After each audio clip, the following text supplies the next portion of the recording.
ഹോണ്ടക്കാർ പറ്റിച്ചു. എത്ര മൈലേജ് കിട്ടുന്നുണ്ട് ഇതിന്? അതെ, ഇതിന് സോ അപ്പൊ നമ്മുടെ റോഡിന്റെ പ്രശ്നം തന്നെയാണ്. ട്രാഫിക്കും റോഡും സർവീസിലും ഒക്കെ ആയിട്ട് കുറച്ച് നെഗറ്റീവ്സ് ഒക്കെ വന്നു. ഓഹോ, നമുക്കൊന്ന് എലവേറ്റ് ടെസ്റ്റ് ഡ്രൈവ് ചെയ്ത് നോക്കിയല്ലോ. ഓക്കെ. 10,000 കിലോമീറ്റേഴ്സ് ആൻഡ് 1 year ആണ് നോർമലി. ഓക്കെ. ഇനീഷ്യൽ ഈ പറഞ്ഞ 1000 കിലോമീറ്റേഴ്സിലും 5000 കിലോമീറ്റേഴ്സിലും ഓരോ ചെക്കപ്പ് ഉണ്ട്. ടോപ്പ് മോഡലിൽ ഇതിലുമായിട്ടുള്ള ചേഞ്ചസ് എന്ന് പറഞ്ഞാൽ. Welcome to Autophile. ഇന്ന് നമ്മൾ വന്നിരിക്കുന്നത് ഹോണ്ടയുടെ ഒരു SUV മോഡലായ ഹോണ്ട എലിവേറ്റുമായിട്ടാണ്. എലിവേറ്റിൻ്റെ ഒരു യൂസർ എക്സ്പീരിയൻസ് റിവ്യൂ ആണ് ഇന്ന് നമ്മൾ കൊണ്ടുവരാൻ ഉദ്ദേശിക്കുന്നത്. സോ അതിനായി നമുക്ക് വീഡിയോയിലേക്ക് വെൽക്കം ചെയ്യാം. Hello, hi. അപ്പോൾ ഇതാണ് നമ്മുടെ ഹോണ്ട എലിവേറ്റ് യൂസ് ചെയ്യുന്ന യൂസർ അല്ലേ? അതെ. ഓക്കെ, ആദ്യമേ കുറച്ച് ചോദ്യങ്ങൾ. നമ്മുടെ എലിവേറ്റ് എന്തുകൊണ്ട് ചൂസ് ചെയ്തു? സത്യം പറഞ്ഞ എലിവേറ്റ് എന്നുള്ളൊരു ഇതേ മനസ്സിലില്ലായിരുന്നു. നമുക്കൊരു വണ്ടി എടുക്കണം എന്നുള്ളൊരു പ്ലാനേ ഉണ്ടായിരുന്നുള്ളൂ. പുതിയത് വണ്ടി. ഓക്കെ. നേരത്തെ യൂസ് ചെയ്തുകൊണ്ടിരുന്നത് i20 ആണ്. i20 ഒരു 12 year യൂസ് ചെയ്തു. ഫസ്റ്റ് ജെൻ i20 ആണോ? അപ്പോൾ അല്ല, മറ്റേ സെക്കൻഡ് ജെൻ i20 ആയിരുന്നു യൂസ് ചെയ്തത്. അതൊരു 12 years 1,20,000-1,30,000 കിലോമീറ്ററോളം അത്യാവശ്യം ഓടി, നല്ല രീതിയിൽ ഓടി. അപ്പൊ അത് അതിൻ്റെതായ ഏജ് കാണിക്കാൻ മെയിൻ്റെനൻസ് ഒക്കെ വരാൻ തുടങ്ങിയപ്പോൾ നമ്മൾ പുതിയ വണ്ടി എന്നുള്ള ഒരു പ്ലാനിലായിരുന്നു. അപ്പൊ ഇന്ന വണ്ടി എന്നുള്ളൊരു കൺസെപ്റ്റ് നമുക്കില്ല. കുറച്ച് വണ്ടികൾ നോക്കാം.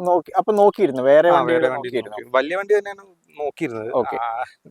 നെക്സൺ, നമ്മുടെ സോണറ്റ്, XUV 300. അപ്പോൾ ഈ ഒരു കാറ്റഗറിയിലുള്ള വണ്ടികൾ തന്നെയാണ് നോക്കിയിരുന്നത്. പിന്നെ ഒരു ഇതെന്നുള്ള രീതിയിൽ XL6 നോക്കിയിരുന്നു. ഓക്കെ. അതിൽ ടെസ്റ്റ് ഡ്രൈവ് നെക്സൺ നമ്മുടെ ഫ്രണ്ട്സിനും കസിൻസിനൊക്കെ ഉള്ളതുകൊണ്ട് ഓൾറെഡി നമ്മൾ യൂസ് ചെയ്തിട്ടുണ്ട്.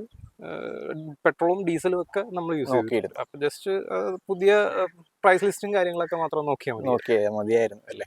ഓടിച്ചു നോക്കേണ്ട ആവശ്യമില്ല. ഓക്കെ. പിന്നെ ടെസ്റ്റ് ഡ്രൈവ് ചെയ്തത് XL6ഉം നമ്മുടെ പുതിയ XUV 300 ഉണ്ട്. 300 അത് രണ്ടും. ഇപ്പം 3XO എന്നും പറഞ്ഞാണ് ലോഞ്ച് ചെയ്തത്. 3XO അതാണ് നമ്മൾ 3XO ലോഞ്ച് ചെയ്തിട്ടുണ്ടായിരുന്നു ആ സമയത്ത്. നോക്കിയിരുന്നു. അപ്പൊ ആ വണ്ടി നോക്കിയിരുന്നു, ടെസ്റ്റ് ഡ്രൈവ് ചെയ്തു. അവര് എറണാകുളത്തെ ഡീലറായിരുന്നു. അവര് വീട്ടിലെ ടെസ്റ്റ് ഡ്രൈവിന് കൊണ്ടുപോകും. അപ്പോൾ കുറച്ച് വണ്ടികളെല്ലാം ടെസ്റ്റ് ഡ്രൈവ് ചെയ്ത് നോക്കിയിട്ട് അവസാനം ഫൈനൽ ഡിസിഷൻ ആണ് ഹോണ്ട എലിവേറ്റ് എടുത്തിരിക്കുന്നത്. ഈ നേരത്തെ യൂസ് ചെയ്ത നമ്മുടെ ഹ്യൂണ്ടൈ i20 ആണെന്ന് പറഞ്ഞല്ലോ. സോ അത് പെട്രോൾ ആയിരുന്നു, അത് പെട്രോൾ ആയിരുന്നു. പെട്രോൾ അതാണ് ഇപ്പോൾ ഒരു 1,20,000-1,30 കിലോമീറ്റർ ഓടി അല്ലേ? അത്ര ഓടിയിട്ടാണ് കൊടുത്തത്.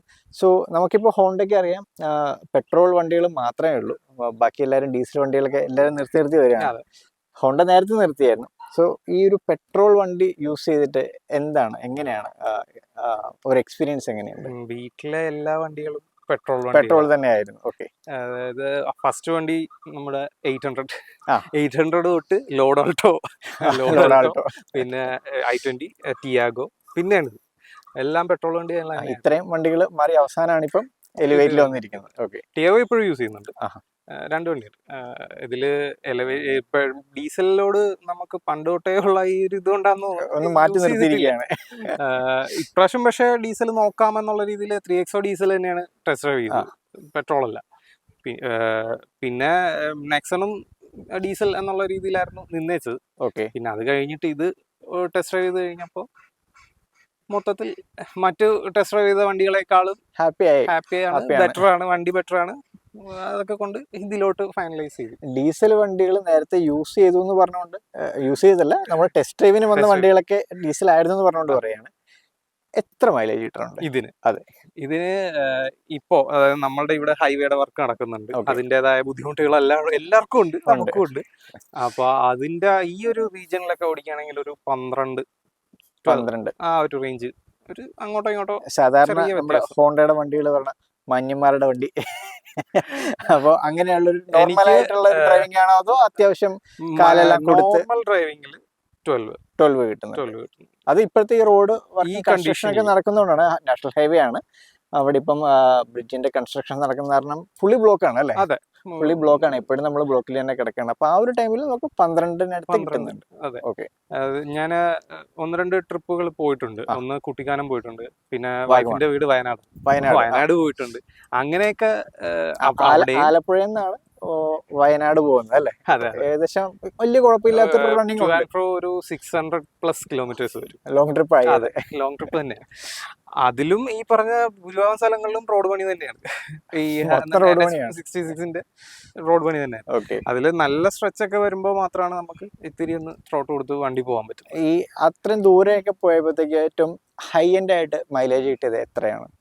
എനിക്ക് പാലാ ഭാഗത്ത് നമ്മൾ കുട്ടിക്കാനം പോയെന്ന് പറഞ്ഞില്ല, അവിടെ വെച്ച് പാലാ ഭാഗത്തൊക്കെ അത്യാവശ്യം നല്ല റോഡ്. അത് നൈറ്റ് വരുന്ന ആ സമയത്ത് അവിടെ കൂടി ട്രാവൽ ചെയ്തു. ആ സമയത്ത് എനിക്ക് 18 അടുത്ത് വരെ കിട്ടിയിട്ടുണ്ട്. 17.5 18 റേഞ്ചിലൊക്കെ കാണിച്ചിട്ടുണ്ട്. സോ അപ്പൊ നമ്മുടെ റോഡിന്റെ പ്രശ്നം തന്നെയാണ്, ട്രാഫിക്കും റോഡും.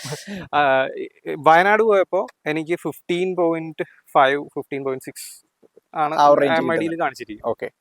അതിൽ ഒരു 15 ഒക്കെ നമുക്ക് 15 നമുക്ക് എക്സ്പെക്ട് ചെയ്യാം. മാത്രമല്ല ഇത്രയും ഒരു വലിയ വണ്ടിയാണ്, അത്യാവശ്യം ബാക്കിലും ഒക്കെ നല്ല പവർ ആണ്. 1.5 ലിറ്റർ ആണ്.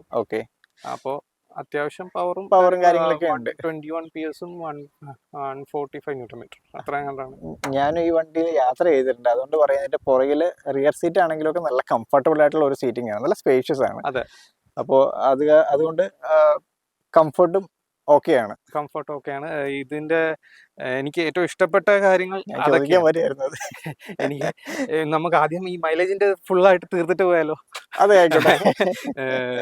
ഞാൻ വയനാട് പോകാനായിട്ട് ഇവിടുന്ന് രാവിലെ 7 മണിക്ക് ഇറങ്ങി. വയനാട് എത്തിയപ്പോ വൈകുന്നേരം 5 മണി. അത്രോ സമയം എടുത്താണ് എനിക്ക് വയനാട് എത്താൻ പറ്റിയത്. ഈ റോഡ് പണി അതെല്ലാം കൊണ്ട് അതല്ലായിരുന്നെങ്കിൽ ഇതിനു മുമ്പ് ഞാൻ റോഡ് പണിക്കൊക്കെ മുമ്പ് പോയിട്ടുള്ളതാണ്. നമ്മുടെ കല്യാണം കഴിഞ്ഞ സമയത്തൊക്കെ 6 മണിക്കൂർ 6.5 മണിക്കൂർ കൽപ്പറ്റയിൽ 6 മണിക്കൂർ 6.5 മണിക്കൂർ ഒക്കെ കൊണ്ട് വയനാട് എത്തിയിട്ടുണ്ട്. ഇപ്പം 10 മണിക്കൂർ. ലാസ്റ്റ് പോയപ്പോ 12 മണിക്കൂർ എടുത്തായിരുന്നു. അന്ന് പോയത് എന്റെ ഫ്രണ്ടിന്റെ ഹാരിയറുമായിട്ടാണ്. അന്ന് 12 മണിക്കൂർ എടുത്തു. അന്ന് ഇതിലും മോശമായിരുന്നു. ആ സമയത്ത് നമുക്ക് ഈ ഒരു മൈലേജും കാര്യങ്ങളൊക്കെ അന്ന് ഹാരിയറിന്റെ ഡീസലായിരുന്നു. ആ വ്യത്യാസം ഉണ്ടപ്പോ. ഇപ്രാവശ്യം തിരിച്ചു വന്നപ്പോ കോഴിക്കോട് നിന്ന് ഇങ്ങോട്ട് കുറെ ഭാഗമൊക്കെ റോഡ് പണിയൊക്കെ കഴിഞ്ഞിട്ടുണ്ട്. അവിടുത്തെ നല്ല സൂപ്പർ റോഡാണ്. ഇത് പറയണതല്ല, അടിപൊളി റോഡ്. 3 ലൈൻ നമുക്ക് നല്ല എൻജോയ് ചെയ്ത് തന്നെ ഓടിക്കാം. കേരളത്തിന് പുറത്ത് ഡ്രൈവ് ചെയ്തിട്ടുണ്ടോ? ഈ വണ്ടിയിൽ പോയിട്ടില്ല. ഇതിൽ പോയിട്ടില്ല. അല്ലാണ്ട് പോയിട്ടുണ്ട്. പക്ഷെ ആ റോഡൊക്കെ വെച്ച് നോക്കുമ്പോ ഇപ്പോഴത്തെ നമ്മളുടെ ഹൈവേ വരുന്ന ഹൈവേ ബെറ്റർ അടിപൊളി റോഡാണ്, നല്ല സ്മൂത്ത് ആണ്.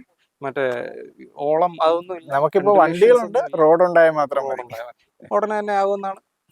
പക്ഷെ തീർന്ന ഭാഗങ്ങളിലൊക്കെ നല്ല സ്മൂത്ത് ആയിട്ട് വണ്ടി ഓടിക്കും. അവിടെയൊക്കെ നല്ല പവറും ഉണ്ട്. സോ നമ്മള് ഇപ്പം ഈ വണ്ടി എടുത്തപ്പോൾ ഇതിന്റെ മൈലേജ് കാര്യങ്ങളൊക്കെ പറഞ്ഞു. അതുപോലെ നേരത്തെ ടെസ്റ്റ് ഡ്രൈവ് ചെയ്ത വണ്ടികൾ നെക്സോണും അതുപോലെ 3XO ഒക്കെ അവോയ്ഡ് ചെയ്യാണ്ടായിരുന്ന കാരണങ്ങൾ എന്തൊക്കെയാണ്? നെക്സൺ നമുക്ക് ഓൾറെഡി ഒരു ടാറ്റ വണ്ടി ഉണ്ടെന്ന് പറഞ്ഞു. ഒരു ടാറ്റ വണ്ടി ടിയാഗോ ഉണ്ട്. അതിന്റെ കൊണ്ടായിരിക്കാം കുറച്ച് നമുക്ക് സർവീസിലും ഒക്കെ ആയിട്ട് കുറച്ച് നെഗറ്റീവ്സ് ഒക്കെ വന്നു. അങ്ങനെ പിന്നെ 2 ടാറ്റ വേണ്ട അതുകൊണ്ട് തീരുമാനം കൂടി വന്നു. അതുകൊണ്ടാണ് നെക്സൺ ഒഴിവാക്കിയത്. പിന്നുള്ളത് നമ്മൾ ടെസ്റ്റ് ഡ്രൈവ് ചെയ്തത് 3XO മഹീന്ദ്ര, പിന്നെ XL6. സോണറ്റ് കൺസിഡർ ചെയ്തിരുന്നെങ്കിലും പിന്നെ ഉപേക്ഷിക്കുമായിരുന്നു. കാരണം കിയയുടെ സോണറ്റിന്റെ നോക്കിയിരുന്നത് നമ്മൾ ഒഴിവാക്കിയത്. ഈ മഹീന്ദ്ര ടാറ്റ ഒക്കെ ഇപ്പം ഭയങ്കര സേഫ്റ്റി 5 സ്റ്റാർ റേറ്റിംഗ് കാര്യങ്ങളൊക്കെയാണ്. അത് കിയയുടെ ഈ പറഞ്ഞ സോണറ്റിന് അത്ര സേഫ്റ്റി ക്രാഷ് ടെസ്റ്റ് ശരിക്കും അവർ ചെയ്തിട്ടില്ല. എന്നാലും നമ്മളുടെ ഒരു പൊതുവെ ഒരു ഇതുണ്ടല്ലോ, മഹീന്ദ്രയും ടാറ്റയുടെ അത്രയും ബോഡി ക്വാളിറ്റിയും സേഫ്റ്റിയും കുറവാണെന്നുള്ള അതൊക്കെ ബിൽഡ് ക്വാളിറ്റിയിൽ ചെറിയൊരു ഇത്, അതുകൊണ്ടും ഒക്കെയാണ് സോണറ്റ് പിന്നെ ടെസ്റ്റ് ഡ്രൈവ് ചെയ്തത്. കുഴപ്പമില്ല, നമ്മൾ മോശമൊന്നുമല്ല പറയുന്നത്. പക്ഷേ ഈ 5 സ്റ്റാർ റേറ്റിംഗ്സിന്റെ ഒരു ഇത്. പിന്നെ ഈ വണ്ടി എടുത്തു കഴിഞ്ഞപ്പോ പിന്നെ ടെസ്റ്റ് ഡ്രൈവ് ചെയ്ത് കഴിഞ്ഞപ്പോ പിന്നെ സോണറ്റിലേക്ക് മെയിൻലി സോണറ്റിന്റെ കേസിൽ സംഭവിച്ചു. 3XO ടെസ്റ്റ് ഡ്രൈവ് ചെയ്തു. വണ്ടി നല്ല വണ്ടിയൊക്കെ തന്നെയാണ്. ശരി, പക്ഷെ ഇത്തിരി ചെറിയ വണ്ടി, കോമ്പാക്ട് ആണ്, സ്പേസ് കുറവാണ് അകത്ത്. അപ്പോ നമുക്ക് കുറച്ചുകൂടി വലിയ വണ്ടി എന്നുള്ളൊരു കൺസെപ്റ്റ് മനസ്സിലുള്ളതുകൊണ്ട് നമ്മൾ അത് സോണറ്റ് 3XO അതുകൊണ്ടാണ് അവിടെ ജസ്റ്റ് ഒന്ന് പോസ് ചെയ്തത്. നമുക്ക് ഒന്നുകൂടി ഒന്ന് മൊത്തം നോക്കിയിട്ട് എടുക്കാം എന്നുള്ള രീതിയിൽ. അപ്പൊ അത് കഴിഞ്ഞപ്പോ അനിയന്റെ ഫ്രണ്ടിന് XL6 ഉണ്ടെന്ന് പറഞ്ഞു. നല്ല വണ്ടിയാണ്, അത്യാവശ്യം സ്പേസ് ഉണ്ട് ഒക്കെ. അപ്പൊ പിന്നെ 6 സീറ്റർ ആണ്. അതെ, 6 സീറ്റർ ആണ്, ഒരു വാൻ ടൈപ്പ് ആണ്. നമുക്കൊന്ന് ടെസ്റ്റ് ഡ്രൈവ് ചെയ്യാം എന്നുള്ള രീതിയിൽ വണ്ടി ടെസ്റ്റ് ഡ്രൈവ് ചെയ്തു. ടെസ്റ്റ് ചെയ്തപ്പം ഈ പറഞ്ഞ അത്യാവശ്യം നല്ല സ്പേസ് ഉണ്ട്. അകത്ത് ക്യാപ്റ്റൻ സീറ്റുകളാണ് മിഡിൽ വരുന്നത്, ബെൻ സീറ്റ് അല്ല. അപ്പൊ അതിന്റേതായ ഒരു കംഫർട്ടും കാര്യങ്ങളൊക്കെ ഉണ്ട്. പിന്നെ എന്തുകൊണ്ടാണ് അത് വേണ്ടെന്ന് വെച്ചിട്ട്? അതും ഈ പറഞ്ഞ പോലെ പോസ് ചെയ്തൊക്കെ ചെയ്തത്. വേണ്ടെന്ന് വെച്ച് കംപ്ലീറ്റ്ലി വേണ്ടെന്ന് വെച്ചിരുന്നില്ല. അതിന് കുറെ പോസിറ്റീവ്സ് ഉണ്ട്. ഈ 6 സീറ്റർ കംഫർട്ട് കൂടുതലാണ്, പിന്നെ അത്യാവശ്യം മൈലേജ് ഉണ്ട്. CNG കൺസിഡർ ചെയ്തിരുന്നു, പിന്നെ നമുക്ക് അത്ര ഓട്ടം വരാത്തതുകൊണ്ട് പിന്നെ നമ്മൾ CNG വേണ്ടാന്ന് വെച്ചത്. അപ്പോൾ അത് കഴിഞ്ഞപ്പോൾ ഇങ്ങനെ ഞങ്ങള് അച്ഛനും ഞാനും അനിയനും കൂടി ഇങ്ങനെ ഡിസ്കസ് ചെയ്യുന്നതിനിടയ്ക്ക് പെട്ടെന്ന് അനിയൻ പറഞ്ഞു നമുക്കൊന്ന് എലവേറ്റ് ടെസ്റ്റ് ഡ്രൈവ് ചെയ്ത് നോക്കിയല്ലോ. അപ്പോൾ ഹോണ്ട നല്ല ബ്രാൻഡാണ്, അവിടെ നല്ല റിഫൈൻമെന്റ് ആണ്, റിലയബിൾ ആണ്. ഇപ്പം എന്റെ വല്യച്ഛനും ചേച്ചിക്കൊക്കെ ഹോണ്ടയുടെ വണ്ടികളുണ്ട്. സിറ്റി ഉണ്ട്, പുതിയ മോഡൽ. സിറ്റി ഉണ്ട്, സെയിം എഞ്ചിൻ തന്നെയാണ്. സിറ്റിയും അമേസും ഉണ്ട് അവർക്ക്. ഒരാൾക്ക് സിറ്റി ഉണ്ട്, ഒരാൾക്ക് അമേസ് ഉണ്ട്, പിന്നെ ഒരാൾക്ക് WRV with diesel engine. Full Honda family ഉണ്ട് വിത്ത് ഡീസൽ എഞ്ചിൻ WRV. അപ്പൊ അതൊക്കെ ഓടിച്ച ഒരു നമ്മളുടെ ഒരു എക്സ്പീരിയൻസ് ഉണ്ടല്ലോ, അതുകൊണ്ട് ഹോണ്ടയിലോട് പെട്ടെന്ന് തന്നെ നമുക്കൊരു ചായ്വ് വന്നു. ഈ സിറ്റിയും കൊണ്ട് ഞങ്ങൾ വയനാടും പോയിട്ടുണ്ട്. അപ്പൊ അതിന്റെ ഒരു കംഫർട്ടും കാര്യങ്ങളൊക്കെ അപ്പോഴേ അറിയാം. സെഡാൻ ആണല്ലോ, അപ്പൊ അതിന്റെ ഡെഫിനറ്റ്ലി അതിന്റെ ഒരു കംഫർട്ടും കാര്യങ്ങളും വേറെ ഒരു ലെവലായിരിക്കും, നമുക്ക് കമ്പയർ ചെയ്യാൻ പറ്റുന്നതല്ല. ഇപ്പൊ നേരത്തെ WRV ഡീസൽ ഈ വണ്ടിയിൽ ഇപ്പൊ ഹോണ്ടയ്ക്ക് ഇപ്പൊ ശരിക്കും പറഞ്ഞ ഡീസൽ വണ്ടികൾ കംപ്ലീറ്റ് ആയിട്ട് അവർ ടോട്ടലി നിർത്തിയതാണ്. ഇപ്പൊ ഒരു ഹൈബ്രിഡ് ആണ് ഹോണ്ടയുടെ സിറ്റിയിൽ വരുന്ന ഒരു ഹൈബ്രിഡ് ആണ് വരുന്നത്. ഡീസൽ കംപ്ലീറ്റ് ആയിട്ട് നിർത്തി. സോ ഈ ഒരു വണ്ടിയിൽ ഡീസൽ എഞ്ചിൻ ഉണ്ടായിരുന്നെങ്കിൽ തോന്നിയിട്ടുണ്ടോ? അറ്റ് പ്രസന്റ് ഞാനിത് ഹാപ്പിയാണ്. നല്ല പവറുണ്ട്, അത്യാവശ്യം മൈലേജും ഉണ്ട്. എന്റെ നേരത്തെ I20 12 തന്നെ കിട്ടിക്കൊണ്ടിരുന്നത്. പെട്രോൾ ആയിരുന്നു, അതിലും 12 തന്നെ കിട്ടിക്കൊണ്ടിരുന്നത്. അപ്പൊ ഇതില് ലോങ് പോകുമ്പോ അതിലും കൂടുതൽ എന്തായാലും കിട്ടുന്നുണ്ട്. ഹാപ്പിയാണ്. ഇപ്പൊ ഏകദേശം എത്ര കിലോമീറ്റർ ഓടിയിട്ടുണ്ട്? ഇപ്പോ 6 months ആയി വണ്ടി വാങ്ങിച്ചിട്ട്. ശരി, 5000 കിലോമീറ്റർ ആയി. സെക്കൻഡ് സർവീസ് ഇപ്പൊ കഴിഞ്ഞ ആഴ്ച കഴിഞ്ഞത്. സെക്കൻഡ് സർവീസ് കഴിഞ്ഞു. 5000 കിലോമീറ്റർ ടോട്ടൽ റൺ ചെയ്തിട്ടുണ്ട്. അഡീഷണൽ ആയിട്ട് വേറൊരു വണ്ടി കൂടെ, ചെറിയൊരു വണ്ടി കൂടെ വീട്ടിലുണ്ട്, ടിയാഗോ വീട്ടിലുണ്ട്. അപ്പോൾ കിലോമീറ്റർ കുഴപ്പമില്ല. 6 months 5000 കിലോമീറ്റർ. ഈ പറഞ്ഞ 2-3 ട്രിപ്പുകൾ കയറി വന്നുകൊണ്ടാണ് അത്രയും പറ്റില്ല. ശരി, നമുക്ക് ആദ്യമേ അപ്പം 1000 ഒരു ചെക്കപ്പ് ഉള്ളത്, അതിനുശേഷം 5000 എങ്ങനെയാണ് സർവീസ് പീരീഡ് ഒക്കെ വരുന്നത്? 10,000 കിലോമീറ്റേഴ്സ് ആൻഡ് 1 year ആണ് നോർമലി. ഇനീഷ്യൽ ഈ പറഞ്ഞ 1000 കിലോമീറ്റേഴ്സിലും 5000 കിലോമീറ്റേഴ്സിലും ഓരോ ചെക്കപ്പ് ഉണ്ട്. അത്ര, പിന്നെ എല്ലാം 10,000. ഇപ്പൊ ഓയിൽ ചേഞ്ച് കാര്യങ്ങളൊക്കെ കഴിഞ്ഞു? 10,000 കഴിഞ്ഞില്ല, 10,000 വരുന്നത്. അത് കഴിയുമ്പോഴത്തേക്ക് ഒന്നുകൂടെ എഞ്ചിൻ റിഫൈൻഡ് ആവും, മൈലേജ് കൂടും എന്നുള്ളൊരു വിശ്വാസമുണ്ട്. ഇപ്പൊ നമുക്ക് മൈലേജ് ഒന്നും എഞ്ചിൻ ഓയിൽ ചേഞ്ച് ചെയ്തിട്ടില്ല, ജസ്റ്റ് ടോപ്പും കാര്യങ്ങളും മൊത്തത്തിൽ ഒന്ന് ചെക്ക് ചെയ്യുക, അത്തരം കാര്യങ്ങൾ മാത്രം. ഇത് ഏത് മോഡലായിരുന്നു നമ്മുടെ അടുത്ത്? VX എന്ന് പറഞ്ഞ മോഡൽ, അതായത് തൊട്ട് താഴത്തെ മോഡൽ, ടോപ്പിന് താഴെയുള്ള മോഡൽ. സോ നമ്മൾ ടോപ്പ് മോഡലിലേക്ക് പോകാതെ ഈ VX എന്നല്ല, VX എന്തുകൊണ്ടാണ് എടുത്തത്? ടോപ്പ് മോഡലിൽ ഇതിലുമായിട്ടുള്ള ചേഞ്ചസ് എന്ന് പറഞ്ഞാൽ കോസ്മെറ്റിക് ചേഞ്ചസ് കുറച്ചുണ്ട്. ക്രോം, ഇത് പിയാനോ ബ്ലാക്ക് കളർ ആവും ഈ ഗ്രില്ല്, അങ്ങനെ കുറച്ച് കോസ്മെറ്റിക് ചേഞ്ചസ് മെയിൻലി ഉള്ള. അതല്ലാണ്ടുള്ള മെയിൻ ചേഞ്ചസ് എന്ന് പറയുകയാണെങ്കിൽ അഡാസ് വരും, പിന്നെ ലെതർ സീറ്റ്സ് വരും, സ്ക്രീൻ കുറച്ചുകൂടി വലുത്. ഫാബ്രിക് സീറ്റ് ആണ്, മറ്റേത് ലെതർ സീറ്റ്, അത് കുറച്ചുകൂടി പ്രീമിയം. ലെതർ സീറ്റ് ഒരു മിസ്സിംഗ് തന്നെയാണ്, കാരണം നല്ല പ്രീമിയം ലുക്ക് ആയിരുന്നു, ടാൻ കളർ, നല്ല ലുക്ക് സാധനമായിരുന്നു, പെർഫെക്റ്റ് പ്രീമിയം ഫീൽ ഉണ്ടായിരുന്നു. പക്ഷെ നമുക്ക് അത് മാത്രമായിട്ട് ഈ മോഡലിൽ കിട്ടത്തില്ല. അത് പിന്നെ അഡാസ് ആണ് ഇതിന്റെ അകത്ത് വേറൊരു ചേഞ്ച് വരുന്നത്, പിന്നെ വലിയൊരു സ്ക്രീൻ വരുന്നുണ്ട്. അഡാസ് നമ്മുടെ ഇപ്പോഴത്തെ റോഡ് കണ്ടീഷനിൽ അത് ഒരു നെസസറി ഫീച്ചർ ആയിട്ട് എനിക്ക് തോന്നിയില്ല. സേഫ്റ്റി ഫീച്ചർ ആണ്, എന്നിരുന്നാൽ പോലും പല ഘട്ടങ്ങളിലും അനവ്യമായിട്ട് തോന്നിയിട്ടുണ്ട്. ടെസ്റ്റ് ഡ്രൈവ് ചെയ്തപ്പോ തന്നെ നമ്മൾ നോർമലി വണ്ടി ഓടിച്ചുകൊണ്ട് പോകുമ്പോൾ ഒരു സൈഡിൽ ഒരു ഡ്രൈവർ, ഒരു ബൈക്കുകാരൻ പോകണമെങ്കിൽ നമ്മൾ നോർമലി അങ്ങ് സൈഡിൽ കൂടി തന്നെ പോകും. ഇത് നമ്മള് അഡാസ് ഓൺ ആക്കിയിട്ട് വന്നപ്പോ തൊട്ടടുത്തെത്തിയപ്പോ വണ്ടി അങ്ങ് ചവിട്ടി, വണ്ടിയൊന്നും ഇല്ലാഞ്ഞോണ്ട് ഇടിച്ചില്ല. ഇല്ലായിരുന്നെങ്കിൽ ഉറപ്പായിട്ട് ഇടിച്ചേനെ, കാരണം വണ്ടി ചവിട്ടി നിർത്തി അവിടെ.